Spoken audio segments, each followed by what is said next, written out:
ओम। बाल जीवन सोपान भाग संख्या 4, तीसरा प्रकरण पुरुषार्थ।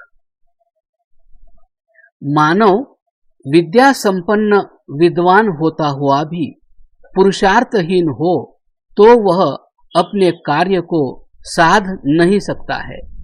पुरुषार्थ और विद्या का एक ऐसा जोड़ा है जैसे गाड़ी के दो पहियों का होता है। जैसे एक ही पहिए से गाड़ी नहीं चल पाती, इसी प्रकार बिना पुरुषार्थ के विद्वत्ता सफल नहीं होती। कहा भी है, यथा हेकेन चक्रेण रथस्य न गतिर्भवेत् एवं पुरुषकारेण विना दैवं न सिद्ध्यति। अथवा विद्या और पुरुषार्थ का ऐसा जोड़ा है जैसा घोड़े और गाड़ी का। यथाश्वा रथहीनाः स्थूरयो वार्ष्णैर्विना यथा एवं तपस्त्व विद्यस्य विद्या वाप्यतस्मिन्। जैसे रथहीन घोड़े या घोड़ों के बिना रथ कार्य नहीं साध सकते, इसी प्रकार विद्या से रहित का तप पुरुषार्थ या पुरुषार्थ रहित की विद्या कार्य का साधक नहीं। प्रयत्न करने का अवसर। यावत् स्वस्थमिदं शरीरमरुजं यावत् जरा दूरतो यावच्चेन्द्रिय शक्ति प्रतिहता यावत् क्षयो नायुषः आत्मश्रेयसी तावदेव विदुषा कार्य प्रयत्नो महान। जब तक शरीर स्वस्थ है, रोग रहित है, जब तक बुढ़ापा दूर है, जब तक इंद्रियों हाथ पांव आदि की शक्ति बनी हुई है, जब तक आयु है, तब तक अपने कल्याणार्थ विद्वान को महान प्रयत्न करते रहना चाहिए। आलस्य से दूर रहना। आलस्यम ही मनुष्याणाम शरीरस्थो महान रिपुः नास्त्योद्यम समो बंधुः कुर्वाणो नावसीदति। नीति शतक। आलस्य शरीर में रहता हुआ मनुष्य का महान शत्रु है, उद्यम के समान बंधु नहीं। उस उद्यम को करता हुआ मनुष्य दुख नहीं पाता है।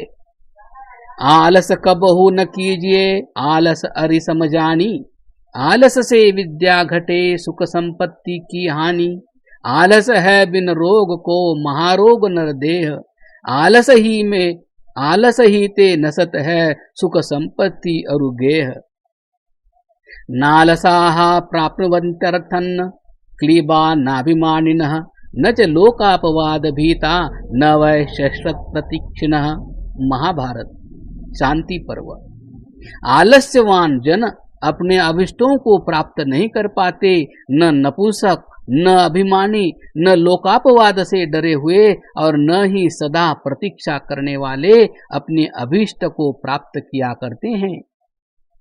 आलस्य तो वस्तुतः जीवतो मृत्यु ही, जीवित रहने वाले के लिए या जीते हुए के लिए भी मौत है।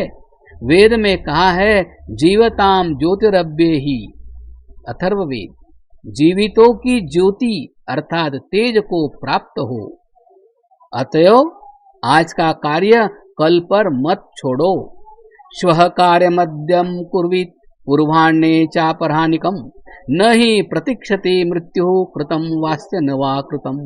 अद्यैव कुरु तच्छ्रेयो मा त्वां कालो त्यागोन्महान् को ही जानाति कस्याद्य मृत्यु कालो भविष्यति। महाभारत शांति पर्व। जो कार्य कल करना है उसे आज कर लेना ठीक है।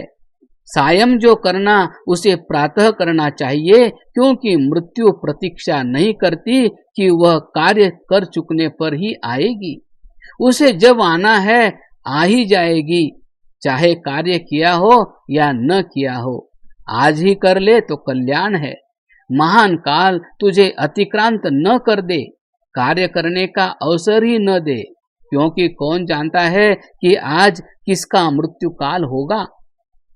काल करे सो आज कर, आज करे सो अब, पल में परले होएगी फिर करेगा कब।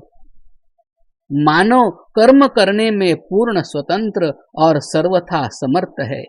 अपनी कार्य शक्तियों को स्वयं समर्थ बनाया करता है। यह वेद में कहा है, स्वयं वाजसन्वं कल्पयस्व स्वयं यजस्व स्वयं जुषस्य महिमाते अन्येन न सन्नशे। यजुर्वेद। हे बल संपन्न मानव, तू अपने शरीर को समर्थ बना, शरीर के प्रत्येक कार्य साधक अंग को शक्ति संपन्न कर पुनः उन्हें कार्य क्षेत्र में लगा और फल भी स्वयं प्राप्त कर। अपने अंगों को स्वयं समर्थ बनाने तथा कार्य क्षेत्र में लगाने एवं स्वयं फल प्राप्त करने के अधिकार को कोई नष्ट नहीं कर सकता। क्या आप जानते हो कि पैरों में जो चलने की शक्ति है वो आपने स्वयं ही उत्पन्न की है। शैशव काल में बालक के अंदर उठने और चलने के लिए भीतरी इच्छा और उसके अनुसार प्रयत्न होने से ही वह उठता है और गिरता है एवं चलता और फिर गिरता है। इस प्रकार उठ उठ कर, गिर गिर कर और चल चल कर, गिर गिर कर पैरों में चलने की शक्ति को स्वयं ही उत्पन्न कर लिया। ऐसे ही अन्य अंगों में भी शक्ति को स्वयं उत्पन्न करता है। बुद्धि की शक्ति भी विद्या के अध्ययन और मनन से प्राप्त करता है। अकर्मण्य हो जाने पर तो प्राप्त शक्ति भी नष्ट हो जाया करती है। अपने प्रत्येक कार्य करने में स्वतंत्र होना यह मानव की ही विशेषता या संपत्ति है। इसकी रक्षा करना और इसे बढ़ाना मानव का कर्तव्य है। अन्यथा जड़ जीवन या जांतव जीवन की ही ओर अपने को ढालना है।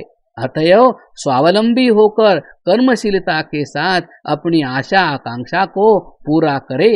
वेद में कहा है, कृतं मे दक्षिणे हस्ते जयो मे सव्य आहितः गोजिद भूया समश्वजिद धनंजयो हिरण्यजिद।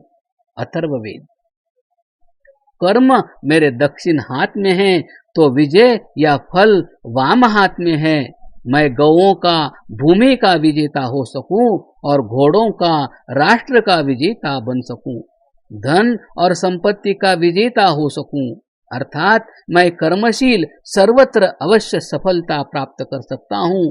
कर्महीन आशावाद शेखचिल्लियों जैसा तो नाश का कारण बना करता है। कर्मशील होना शूरवीर बनना है। शूरस्य दैवम अनुकूलम। शूर के तो परोक्ष एवं परलोक भी अनुकूल हो जाया करता है। वस्तुतः प्रारब्धते न खलु विघ्न भयेन नीचहि प्रारब्ध विघ्न विहता विरमन्ति मध्यः विघ्न ही पुनः पुनरपि हन्यमाना प्रारब्ध मुत्तम जना न परित्यजन्ति। नीति शतक। नीच जन कार्य को विघ्न से डरकर आरंभ नहीं किया करते हैं। मध्यम पुरुष कार्य आरंभ करके विघ्नों के प्रहार से कार्य को बीच में अधूरा छोड़ देते हैं। उत्तम जन विघ्नों से बार बार ताड़ित होते हुए भी प्रारंभ किए हुए कार्य को नहीं छोड़ते किंतु पूरा करके रहते हैं। अतः कुर्वन्नेवेह कर्माणि जिजे विशेषतम समाह। यजुर्वेद। इस संसार में मनुष्य कर्मों को निरंतर करते हुए तथा कर्मों को करने के हेतु ही 100 वर्षों तक, अधिक से अधिक वर्षों तक जीने की इच्छा करे तथा जीवित रहना चाहिए। दीर्घ जीवन की प्राप्ति कर्मशीलता पर निर्भर है। कर्महीन निकम्मा रहने से दीर्घ जीवन नहीं होता है। 2 पहिए की साइकिल में कर्म क्रिया गति रहने से आरोहक यानी सवार को आगे लिए चलती है। क्रिया बंद हो जाने पर साइकिल और सवार धड़ाम से नीचे गिर जाते हैं। मानव की जीने की इच्छा करनी चाहिए, न कि आत्महत्या करना। आत्महत्या करना तो दूर रहा, मरने की इच्छा करना भी पाप है, मानवता के विपरीत है।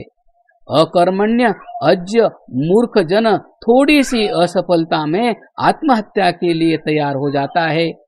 अरे कैसा भोला है, अपने कर्महीनता से असफल होने पर आत्महत्या करता है। अरे कितना कायर है, कर्मशीलता से भागता है। कर्म करता रहता तो एक दिन कर्म की पूर्णता पर सफल होता ही। अच्छा, मरकर क्या मिलेगा?